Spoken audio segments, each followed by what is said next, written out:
पश्चिम बंगाल में दूसरे चरण के चुनाव प्रचार का आज आखिरी दिन है। बीजेपी और टीएमसी ने प्रचार के अंतिम दिन अपनी पूरी ताकत लगा दी है। दूसरे चरण में नंदीग्राम में भी चुनाव है, लिहाजा सभी दलों में इस सीट पर अपनी पूरी ताकत लगाने की होड़ मची है। बंगाल में आज गृहमंत्री अमित शाह के 3 रोड शो और एक चुनावी जनसभा है। अमित शाह का पहला जो रोड शो है वो दोपहर करीब 12 बजे नंदीग्राम में होगा। इसके बाद वो पश्चिम मेदिनीपुर के डेबरा में दोपहर करीब 1:30 बजे और पूर्व मेदिनीपुर के पांशकुड़ा पश्चिम में दोपहर करीब 3 बजे रोड शो करेंगे। इसके बाद शाम 5 बजे के करीब वो डायमंड हार्बर में चुनावी जनसभा को भी संबोधित करेंगे। दूसरी तरफ ममता बनर्जी भी आज सुबह 11 बजे नंदीग्राम में करेंगी रोड शो, जबकि मिथुन चक्रवर्ती शाम 4 बजे शिवेंदु अधिकारी के लिए नंदीग्राम में ही रोड शो करेंगे। तो दूसरे चरण का चुनाव और चुनाव प्रचार का आज आखिरी दिन, इस सब के बीच दिग्गजों ने लगा दी है पूरी ताकत। उधर असम विधानसभा चुनाव के दूसरे और तीसरे चरण के लिए आज बीजेपी अध्यक्ष जेपी नड्डा चुनाव प्रचार करेंगे। दोपहर करीब 12 बजे उनकी पहली चुनावी जनसभा नलबाड़ी जिले के धर्मपुर में होगी। इसके बाद धुबड़ी जिले के बिलासीपारापुर में दोपहर करीब 1:30 बजे दूसरी चुनावी रैली को वो संबोधित करेंगे और इसके बाद वो कामरूप जिले के गुवाहाटी पश्चिम में दोपहर करीब 3:30 बजे चुनावी रैली करेंगे। कांग्रेस के पूर्व अध्यक्ष राहुल गांधी भी आज असम में रहेंगे। राहुल गांधी आज सिल्वर, दीमा हसाओ के हाफलंग और कार्बी आंगलोंग के बोकाजान में चुनावी जनसभा को संबोधित करेंगे। अमित शाह और शरद पवार की मुलाकात की खबरों को एनसीपी ने खारिज कर दिया। गृह मंत्री अमित शाह और शरद पवार की मुलाकात से जुड़ी खबरें पहेली बनी हुई हैं। एक दिन पहले गृह मंत्री ने प्रेस कॉन्फ्रेंस के दौरान ऐसी किसी मुलाकात से जुड़े सवाल का जवाब तो नहीं दिया, लेकिन मुलाकात की बात से इनकार भी नहीं किया था। सब चीजें सार्वजनिक नहीं होती। जबकि एनसीपी ने ऐसी किसी मुलाकात को कोरी अफवाह बता दिया। हमें लगता है 2 दिन से ट्विटर पे अफवाहें फैलाई जा रही थी। ये मात्र अफवाह है, इस तरह की कोई भी मुलाकात नहीं हुई। शिवसेना के पास भी ऐसी किसी मुलाकात का कोई सीधा जवाब नहीं है। कोई मुलाकात नहीं होती, मुलाकात हुई है या नहीं हुई है किसी को पता नहीं। महाराष्ट्र के पुणे में एक मॉल की पार्किंग में केमिकल लीक हो गया, जिसके बाद वहां पहुंची दमकल विभाग की टीम ने हालात को काबू में किया। राजस्थान के बारां में आग से गेहूं की करीब 50 बीघा फसल बर्बाद हो गई। जो फसलों को बीमा किया है उन्होंने, तो हमारे को उचित मुआवजा दिया जाए। पाकिस्तान के कराची से भी रंगों का त्योहार होली मनाने की तस्वीरें सामने आईं।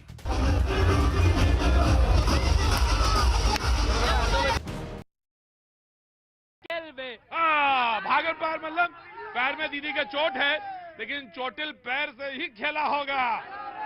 क्या बात है भाई, थैंक यू सो मच। मैं आया अब इधर 2 लोग आए थे। कैसे हो बेटा? ठीक है हम। ठीक है, पानी वानी पिया? हाँ। अच्छा ठीक है, बोलिए कैसी हैं? बहुत अच्छे हैं। और आप? बहुत अच्छे। क्या करते हैं आप लोग? अभी पढ़ाई कर रहे हैं हम लोग। कौन से क्या कर रहे हैं? College 3rd year. College 3rd year. आप? 3rd year. अच्छा, तो कुछ कहना है? कहना यही है ना कि खेला जो भी होगा सब खेले, हम लोग दर्शक है, देखेंगे बस। क्या बात है, वोट है तुम्हारा? हाँ, हम लोग दर्शक है, हम लोग देखेंगे। हाय क्या बात है, तो आप देखना है। हमें किसी से कोई प्रॉब्लम नहीं, ममता रहे, मोदी रहे, जो भी रहे, बस देश के लिए अच्छा होना चाहिए। अंदर आओ, दोनों लोग अंदर आओ। बाजी, जब कोई कहे कि मुझे कोई मतलब नहीं, ये जीते वो जीते और हमें तो सिर्फ देखना है, तो समझ लीजिए राजनीति में एक बड़ा शार्प कट आ रहा है और उसको समझने की जरूरत है बाजी, क्योंकि इतने साल के अनुभव के बाद कह रहा हूं, तो सिर्फ देखना। राजस्थान के श्रीगंगानगर से रोंगटे खड़े कर देने वाला एक वीडियो सामने आया, जिसमें दिखा कि एक तेज रफ्तार कार ट्रक को ओवरटेक करने की कोशिश में बेकाबू हो गई और वो उसके सामने आ गई।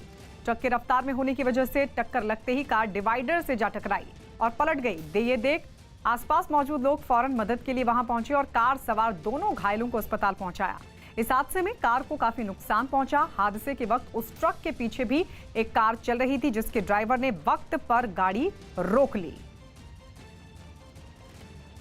तो ये तस्वीरें हम आपको दिखा रहे हैं किस तरीके से बेकाबू हो गई कार और उसके बाद कार पलट गई। ओवरटेक करने की कोशिश ये कार कर रही थी, जो ट्रक से टकरा गई। टक्कर लगते ही कार डिवाइडर से टकरा गई और पलट गई। आसपास जो लोग थे वो फौरन मदद के लिए वहां पहुंचे। कार सवार दोनों घायलों को उसके बाद अस्पताल पहुंचाया गया। यूपी के शाहजहांपुर में होली के मौके पर एक खास जुलूस निकाला गया। इसे लाट साहब का जुलूस कहा जाता है, जिस पर फूल या रंग नहीं बल्कि जूते बरसाए जाते हैं। इस जुलूस में लोगों की भारी भीड़ जुटी, जिसे कोरोना के नियम बिल्कुल याद नहीं रहे। और भारी भीड़ कंधे से कंधा भिड़ाकर जुलूस में शामिल हुई। न कोई मास्क, न कोई दूरी, न कोई सावधानी। जुलूस पर जूते बरसाए जाते रहे। कुछ लोग झाड़ू और डंडे चलाते भी दिखे। सबके चेहरे होली के रंगों से रंगे हुए दिखे। यहाँ पर एक लाट साहब का जुलूस निकलता है, जो एक परंपरा है जिसको न्यायालय के द्वारा भी स्वीकृति मिल गई है। शाहजहांपुर में मानते हैं कि इस जुलूस के जरिए भारत पर सैकड़ों साल राज करने वाले अंग्रेजों से बदला लिया जाता है। इसीलिए जुलूस में लाट साहब को बिठाकर उस पर जूते बरसाए जाते हैं। प्रधानमंत्री नरेंद्र मोदी आज केरल के पालक्काड में सुबह करीब 11 बजे चुनावी जनसभा को संबोधित करेंगे। इसके बाद पीएम मोदी तमिलनाडु जाएंगे, जहां वो धारापुरम में दोपहर करीब 12:30 बजे चुनावी रैली को संबोधित करेंगे। इसके बाद प्रधानमंत्री नरेंद्र मोदी पुदुचेरी के लिए रवाना हो जाएंगे, जहां वो शाम करीब 4:30 बजे AFT थिडल में चुनावी जनसभा को संबोधित करेंगे। तीनों राज्यों में एक चरण में 6 अप्रैल को वोटिंग होगी। अमेरिका के टेनेसी में खराब मौसम और लगातार हो रही बारिश के बाद आई बाढ़ ने वहां के लोगों की परेशानी बढ़ा दी। हालात इस कदर बिगड़ गए कि वहां के कई लोगों को अपने आशियानों को छोड़कर सुरक्षित ठिकानों पर जाना पड़ा, क्योंकि बारिश का पानी कई इलाकों में भर गया और उसने सैलाब की शक्ल ले ली। भारी बारिश के बाद वहां के ज्यादातर इलाके पानी में डूबे दिखाई दिए। यही नहीं, वहां के कई पेड़ टूट गए। साथ ही रास्तों पर खड़ी कई गाड़ियां भी जलमग्न हो गई। एक जगह पर तो एक महिला पानी में घिरकर अपनी कार में फंस गई, जिसे वहां मौजूद एक आदमी ने किसी तरह कार का दरवाजा खोलकर इस मुसीबत से बाहर निकाला। महाराष्ट्र में कोरोना की रफ्तार थमने का नाम नहीं ले रही। पिछले 24 घंटों में राज्य में कोरोना के 31,500 से ज्यादा मरीज सामने आए, जबकि इस महामारी की वजह से 102 लोगों ने दम तोड़ दिया। अकेले मुंबई शहर में कोरोना के करीब 5,900 मरीज मिले और वहां 12 लोगों की मौत हो गई। इसी तरह पुणे में पिछले 24 घंटों के दौरान करीब 5,000 केस सामने आए और 31 लोगों की मौत हो गई। कोरोना को फैलने से रोकने के लिए राज्य में नाइट कर्फ्यू लागू किया गया है। कुछ शहरों में लॉकडाउन लगाया गया है, लेकिन अब उद्धव ठाकरे सरकार ने कोरोना की संक्रमण चेन तोड़ने के लिए राज्य में लॉकडाउन लगाने के संकेत दिए हैं। पाकिस्तान के राष्ट्रपति को कोरोना हो गया। पाकिस्तान के राष्ट्रपति आरिफ अलवी की कोरोना रिपोर्ट पॉजिटिव आई। कुछ समय पहले ही उन्होंने कोरोना का पहला टीका लगाया था, लेकिन दूसरा टीका लगाया जाना बाकी था। पिछले दिनों वहां के प्रधानमंत्री इमरान खान की रिपोर्ट भी पॉजिटिव आई थी। कोलकाता में टीएमसी के नेताओं ने चुनाव आयोग से बीजेपी की शिकायत की। टीएमसी का आरोप है कि नंदीग्राम में मतदान के दौरान गड़बड़ी के लिए कुछ लोग बाहर से लाए गए हैं। नंदीग्राम कॉन्स्टिट्यूंसी के निवासी नहीं है, बाहर के लोग एंटी सोशल वगैरह सभी कोई को इस जगह में रखा गया है। असम चुनाव के बीच मुख्यमंत्री सर्बानंद सोनोवाल ने गुवाहाटी में कुछ लोगों के साथ होली का त्योहार मनाया।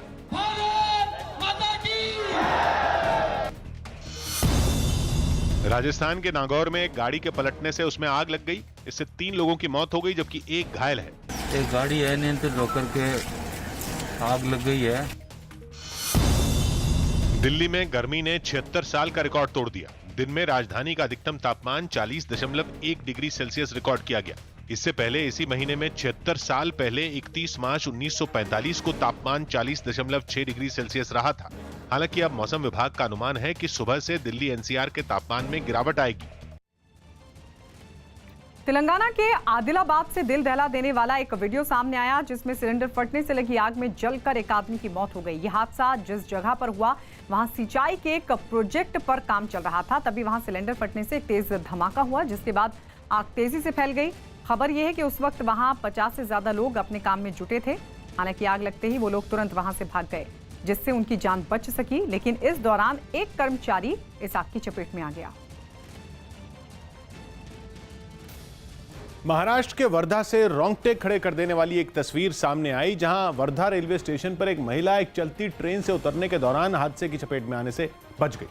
बताया गया कि वो अपनी बेटी को ट्रेन में छोड़ने आई थी। हालांकि ये घटना 7 दिन पहले की है, जिसका वीडियो अब सामने आया, जिसमें दिखा कि प्लेटफॉर्म पर खड़ी ट्रेन अचानक चल पड़ी और तभी उस ट्रेन के डिब्बे में सवार महिला नीचे उतरने की कोशिश करने लगी। लेकिन जब उसे कुछ समझ नहीं आया तो उसने चलती ट्रेन से छलांग लगा दी, जिसे बचाने के लिए वहां मौजूद आरपीएफ का एक जवान उसकी तरफ दौड़ा। इसके बाद उस जवान ने अपनी जान पर खेलकर पहले उस महिला को पकड़ा, फिर उसे ऊपर खींच लिया। इस दौरान प्लेटफॉर्म पर मौजूद एक दूसरा आदमी भी दोनों की मदद के लिए उनकी तरफ तेजी से दौड़ता नजर आया। हालांकि तब तक आरपीएफ का जवान उसे मौत के मुंह से बाहर निकाल चुका था। इस घटना में महिला को हल्की चोटें आईं। नए पासपोर्ट पर जम्मू कश्मीर की पूर्व मुख्यमंत्री महबूबा मुफ्ती को झटका लगा। न्यूज 18 के रिफत अब्दुल्ला की रिपोर्ट है कि उनके पासपोर्ट को रीजनल पासपोर्ट ऑफिस ने रिन्यू करने से इनकार कर दिया और महबूबा मुफ्ती को इस बात की जानकारी भी दे दी गई, जिसके पीछे ये वजह बताई गई कि जम्मू कश्मीर पुलिस के सीआईडी विभाग ने उनके नए पासपोर्ट के लिए हरी झंडी नहीं दी है। जिसके बाद महबूबा मुफ्ती ने ट्वीट कर सीआईडी के इस रवैये पर एतराज जाहिर किया और ये कहा कि वो सुरक्षा के लिए खतरा कैसे हो सकती हैं। उनके पासपोर्ट की समय सीमा खत्म हो चुकी है, इसलिए उन्होंने नए पासपोर्ट के लिए आवेदन किया था। महबूबा मुफ्ती के ट्वीट करने के बाद उमर अब्दुल्ला ने भी इस मामले पर सरकार और जम्मू कश्मीर पुलिस को निशाने पर लिया। महाराष्ट्र के नांदेड़ में होली का जुलूस निकालने से रोकने पर नाराज भीड़ ने पुलिस टीम पर हमला कर दिया। पुलिस वालों पर भीड़ ने तलवार से हमला किया और कईयों के साथ मारपीट भी की। इतना ही नहीं, इस दौरान वहां मौजूद गाड़ियों को भी निशाना बनाया गया। थोड़ी ही देर में वहां हालात इस कदर बिगड़ गए कि वहां भारी संख्या में पुलिस को बुलाना पड़ा।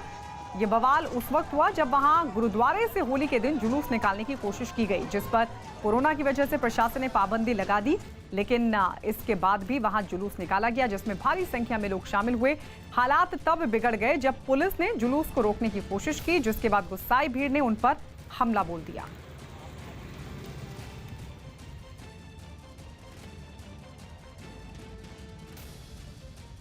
उत्तर प्रदेश के सहारनपुर से डरा देने वाली कुछ तस्वीरें सामने आई, जिसमें एक पेपर मिल में भीषण आग लग गई। इस हादसे में लाखों का सामान जलकर राख हो गया। पेपर मिल में आग कैसे लगी, इसकी जांच शुरू कर दी गई है, लेकिन ये इतनी भयानक थी कि इसने चंद मिनटों में ही पेपर मिल के एक बड़े हिस्से को अपनी चपेट में ले लिया। मिल के अंदर लकड़ी होने की वजह से आग तेजी से भड़की और पलक झपकते ही उसने भयानक रूप ले लिया। आग की भीषण लपटें दूर से ही उठती दिखाई दी। आग से निकलने वाला काला धुआं भी पूरे इलाके में छा गया। खतरनाक लपटों को देख वहां लोगों की भीड़ जमा हो गई, जिन्होंने फायर ब्रिगेड को इस घटना की जानकारी दी, जिसके बाद कई गाड़ियों के साथ दमकल कर्मी वहां पहुंचे और आग बुझाने में जुट गए। करीब 3 घंटे की कड़ी मशक्कत के बाद मिल में लगी आग को दमकल विभाग के लोगों ने बुझा लिया। आग को पूर्ण रूप से कंट्रोल कर लिया गया था। इस घटना में कोई न किसी को इंजरी हुई है, न कोई लाइफ लॉस है। इस हादसे में मिल की इमारत का एक हिस्सा तो बर्बाद हुआ ही, साथ ही लाखों रुपए का सामान भी जलकर राख हो गया।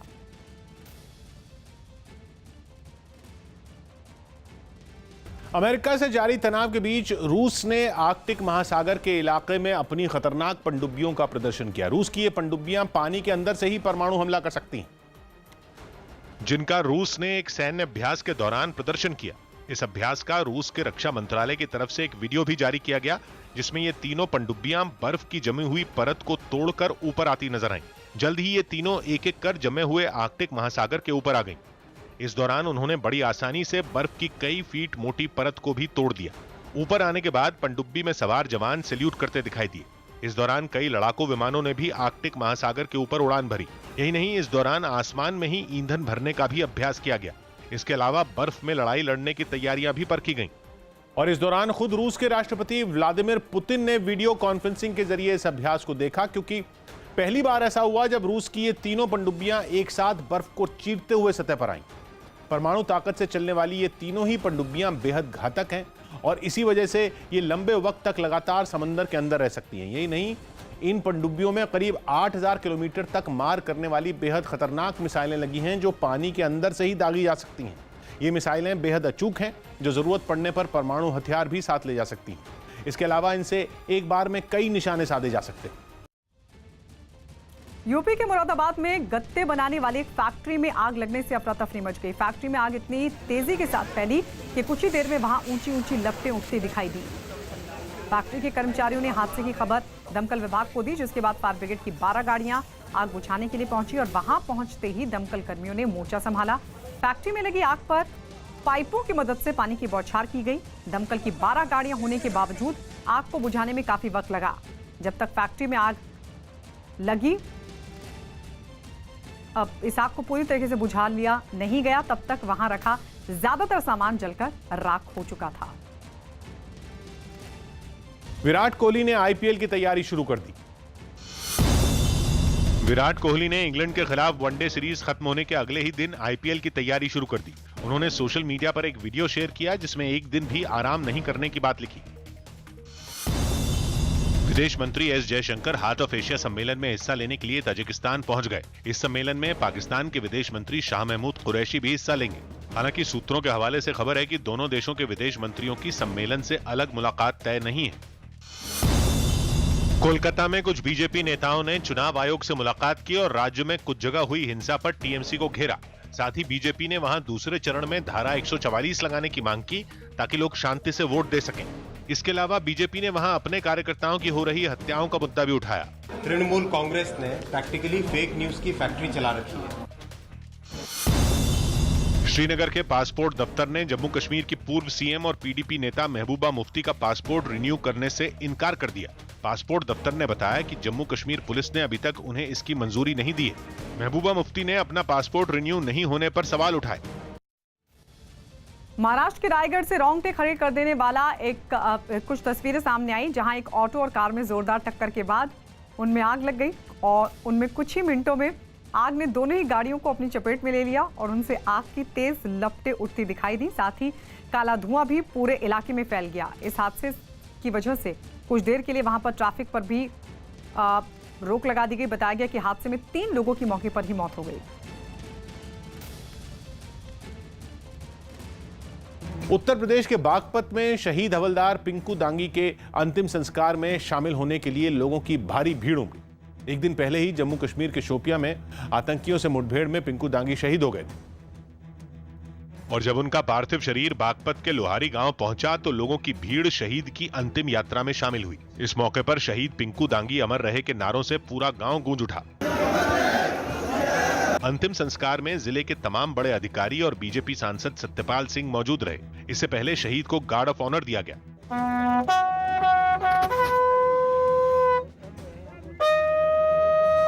इस मौके पर जिलाधिकारी राजकमल यादव ने बताया कि राज्य सरकार की ओर से शहीद के परिवार को 50 लाख रुपए की आर्थिक मदद दी गई। पिंकू कुमार जी पे गर्व है, जो भी प्रशासनिक मदद होगी हम लोग उसकी तैयार हैं। किसान परिवार से ताल्लुक रखने वाले शहीद पिंकू दांगी 2001 में सेना में भर्ती हुए थे। उनकी 2 बेटियां और 9 महीने का एक बेटा भी है।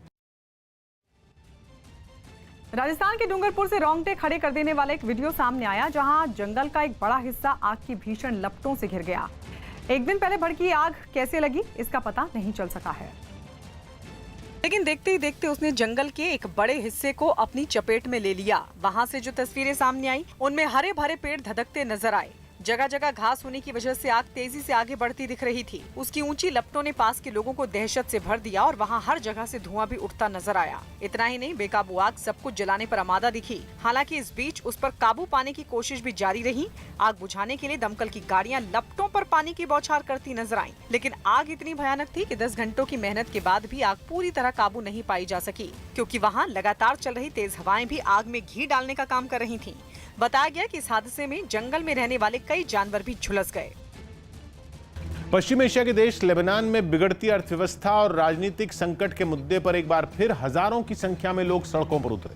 लगातार बढ़ती महंगाई और पैसों की तंगी से वहां लोगों का जीना बेहद मुश्किल हो गया, जिसके खिलाफ नाराज लोग फिर राजधानी बेरूत की सड़कों पर उतरे और प्रदर्शन के जरिए वहां की सरकार की नीतियों का विरोध किया। वहां की सड़कें प्रदर्शनकारियों से खचाखच भरी दिखाई दी। हाथों में झंडे और पोस्टर लहराते हुए इन लोगों ने सरकार के खिलाफ खूब नारे भी लगाए। इस दौरान वहां सेना की कुछ गाड़ियां भी उनके साथ चलती दिखाई दी ताकि कोई हंगामा होने पर तुरंत एक्शन लिया जा सके।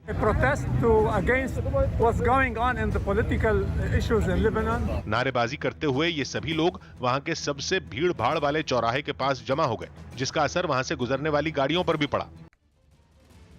पश्चिम बंगाल के पश्चिम बर्धमान से एक हैरान कर देने वाला वीडियो सामने आया, जिसमें एक निजी अस्पताल में भर्ती मरीज की मौत के बाद उसके घर वालों ने जमकर हंगामा किया।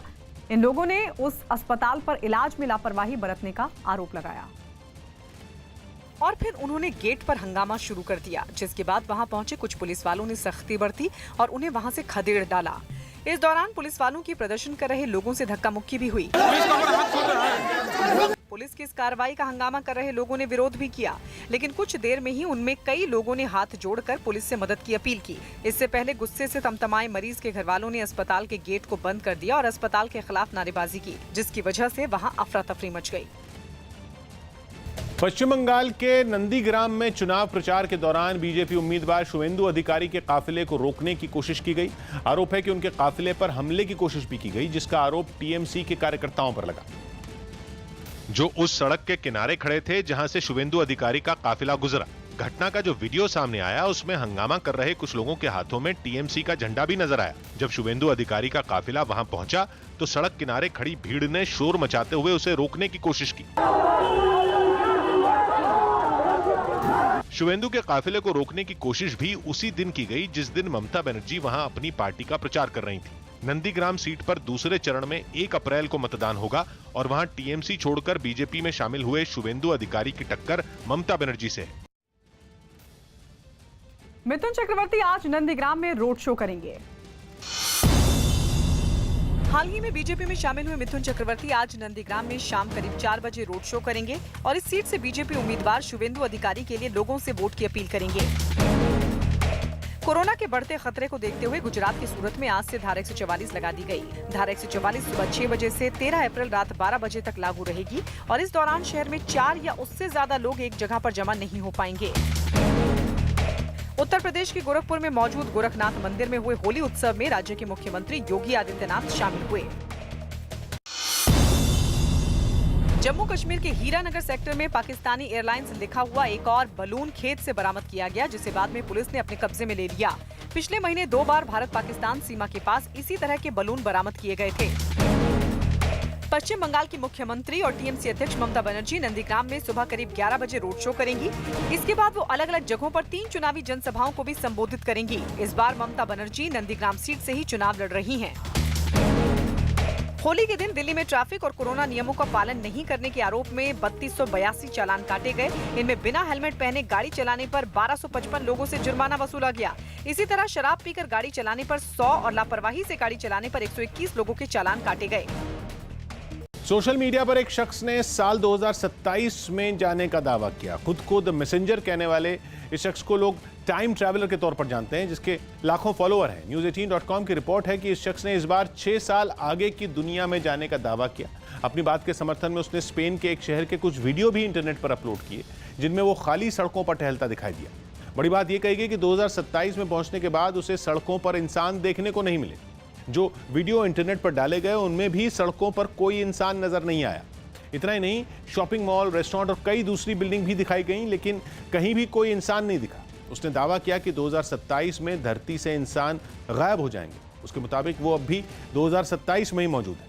हालांकि आगे के वक्त में जाने का कोई वैज्ञानिक आधार नहीं माना जाता, इसलिए कुछ लोग उसकी बातों को कल्पना भी कह रहे हैं। इससे पहले भी आने वाले वक्त में जाने के दावे इंटरनेट पर कई बार किए जा चुके हैं, जिनमें ज्यादातर दावे बाद में गलत ही साबित हुए। राजस्थान के कोटा में उस वक्त हड़कंप मच गया जब देर रात एयरपोर्ट के रनवे वाले हिस्से पर आग लग गई। सूखी घास और तेज हवाओं की वजह से थोड़ी ही देर में आग ने एयरपोर्ट के एक बड़े हिस्से को अपनी चपेट में ले लिया। आग इतनी भीषण थी कि दूर से ही उसकी लपटें दिख रही थी। उससे निकलने वाला धुआं पूरे इलाके में फैल गया। फौरन इस घटना की जानकारी पुलिस और फायर ब्रिगेड की टीम को दी गई, जिसके बाद दमकल की 7 गाड़ियां पहुंची। करीब 3 घंटे की मशक्कत की और इसके बाद ही आग को बुझाया जा सका। हालांकि इस बीच राहत की बात यह रही कि इस घटना में किसी को कोई नुकसान नहीं पहुंचा। अमेरिका के सैन फ्रांसिस्को में एशियाई मूल के लोगों ने भेदभाव के खिलाफ बड़ी रैली निकाली। पिछले कुछ वक्त में वहां एशियाई मूल के लोगों के साथ भेदभाव और उन पर हमलों के कई मामले सामने आए, जिनके खिलाफ सैन फ्रांसिस्को में बड़ी तादाद में एशियाई मूल के लोग सड़कों पर उतरे और जोरदार प्रदर्शन किया। तख्तियां और बैनर लेकर पहुंचे इन लोगों ने भेदभाव के खिलाफ अपनी आवाज उठाई। गुस्साए लोगों ने एशियाई मूल के लोगों के साथ बराबरी का बर्ताव किए जाने की मांग की। इस प्रदर्शन में गैर एशियाई मूल के लोग भी शामिल हुए, जिन्होंने नागरिकों के साथ किसी भी तरह के भेदभाव का विरोध किया। दूसरे चरण के लिए राहुल गांधी असम में चुनाव प्रचार करेंगे। असम विधानसभा चुनाव के दूसरे चरण के लिए आज कांग्रेस के पूर्व अध्यक्ष राहुल गांधी सिलचर, दीमा हसाओ और कार्बी आंगलोंग में 3 चुनावी रैलियों को संबोधित करेंगे। पश्चिम बंगाल के उत्तर 24 परगना में बीजेपी कार्यकर्ता की मां शोभा मजूमदार के निधन पर लोगों ने कैंडल मार्च निकाला, जिसमें बड़ी संख्या में लोग शामिल हुए।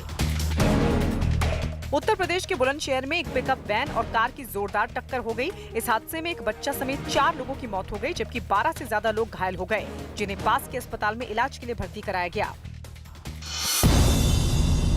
महाराष्ट्र में पिछले 24 घंटों में 31,500 से ज्यादा कोरोना के मरीज सामने आए, जबकि 102 लोगों की मौत हो गई। अकेले मुंबई शहर में करीब 5,900 और पुणे में 4,900 से ज्यादा कोरोना के मरीज मिले। कांग्रेस नेता प्रियंका गांधी आज से 2 दिन के केरल दौरे पर रहेंगी, जहां वो पहले दिन 6 अप्रैल को होने वाले विधानसभा चुनाव के लिए तिरुवनंतपुरम और कोल्लम में चुनाव प्रचार करेंगी। इसके बाद 31 मार्च को वो त्रिशूर में रोड शो और चुनावी रैलियों को संबोधित करेंगी। तजाकिस्तान की राजधानी दुशांबे में आज हार्ट ऑफ एशिया सम्मेलन का आयोजन किया जाएगा, जिसमें भारत के विदेश मंत्री एस जयशंकर और पाकिस्तान के विदेश मंत्री शाह महमूद कुरैशी शामिल होंगे। लेकिन अभी तक ये बात साफ नहीं है कि दोनों नेताओं के बीच द्विपक्षीय मुलाकात होगी या नहीं। उत्तर प्रदेश के इटावा में होली खेलने के दौरान हुए विवाद में पूर्व महिला पार्षद मुन्नी देवी की मौत हो गई। आरोप है कि उन्होंने जब हंगामा करने वालों का विरोध किया तो उनकी पीट कर हत्या कर दी गई। इस घटना का एक वीडियो भी सामने आया, जिसमें कुछ लोग उनके घर के बाहर इकट्ठा होकर हंगामा करते दिखाई दिए। बताया गया कि जब पूर्व महिला पार्षद के साथ उनके घर वालों ने उन्हें वहां से चले जाने को कहा तो उन्होंने मारपीट शुरू कर दी। दारू पी के हमारे घर के सामने कुछ गुंडे आए हैं, मोहल्ले के लोग, और हमारे घर वालों को मारपीट की है। बाद में घर वालों ने उन्हें तुरंत अस्पताल पहुंचाया, जहां उनकी मौत हो गई। विशाखापट्टनम में दक्षिण भारत की फिल्मों के सुपरस्टार पवन कल्याण की फिल्म वकील साहब का ट्रेलर लॉन्च होने के दौरान हंगामा हो गया। विशाखापट्टनम के संगम शारद थिएटर में ट्रेलर देखने पहुंचे पवन कल्याण के फैंस ने थिएटर में सबसे पहले घुसने की कोशिश में गेट पर लगे शीशे को तोड़ डाला। इस भगदड़ में कुछ लोगों को मामूली चोटें भी लगी। ट्रेलर शाम करीब 4 बजे रिलीज होना था, लेकिन 2 बजे से ही पवन कल्याण के सैकड़ों चाहने वाले थिएटर के बाहर पहुंच गए और थिएटर के बाहर ही उन्होंने पवन कल्याण की तस्वीर लगाकर नारियल भी फोड़े।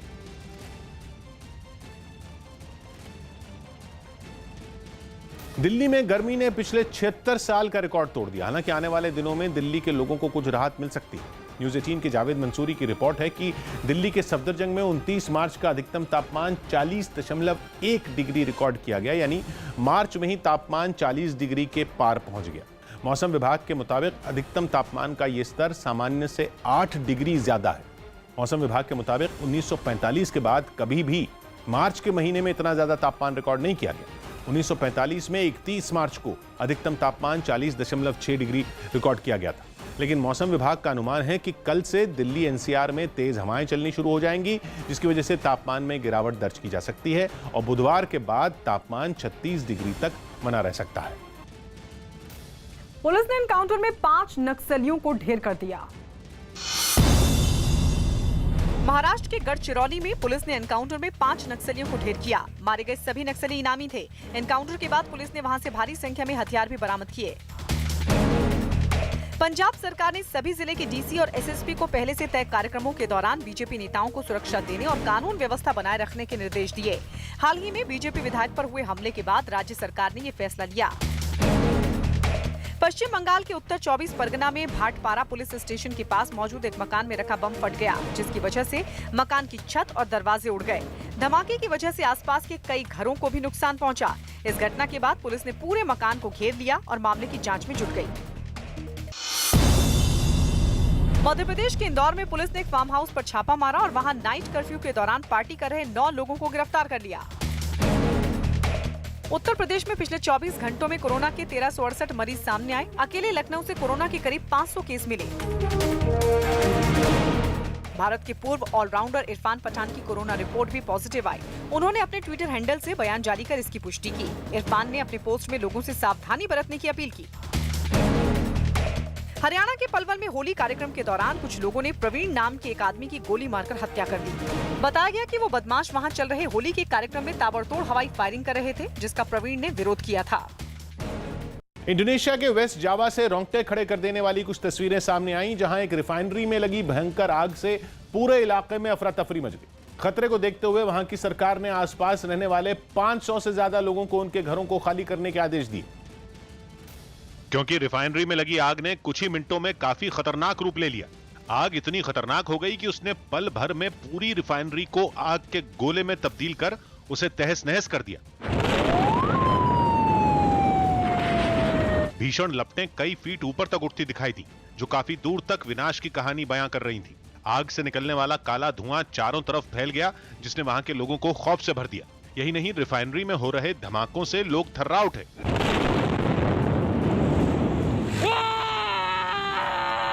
ये धमाके इतने दमदार थे कि उनकी वजह से आसमान में कई फीट ऊपर तक आग के गोले बनते दिखाई दिए। इस हादसे के बाद रास्तों पर सेना के जवानों को तैनात कर दिया गया ताकि लोगों को रिफाइनरी की तरफ जाने से रोका जा सके। वहां अचानक इतने बड़े पैमाने पर यह आग कैसे भड़की, इसकी छानबीन जारी है।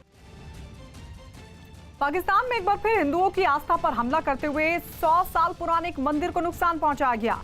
न्यूज 18 की शैलेंद्र वांगू की रिपोर्ट है कि पाकिस्तान के रावलपिंडी में 100 साल पुराने उस मंदिर पर कुछ लोगों ने उस वक्त हमला कर दिया जब वहां मरम्मत का काम चल रहा था। इस हमले में मंदिर की दीवारों के साथ कई दरवाजों और सीढ़ियों को भी काफी नुकसान पहुंचा, जिसके बाद तोड़फोड़ की इस घटना में अज्ञात लोगों के खिलाफ केस दर्ज करवाया गया। खबर है कि मंदिर और इसके आसपास की जमीन पर कई लोगों ने अवैध तरीके से कब्जा जमा रखा था, जिसे स्थानीय प्रशासन की मदद से हाल ही में हटवाया गया था और उसके बाद मंदिर का निर्माण नए सिरे से किया जा रहा था।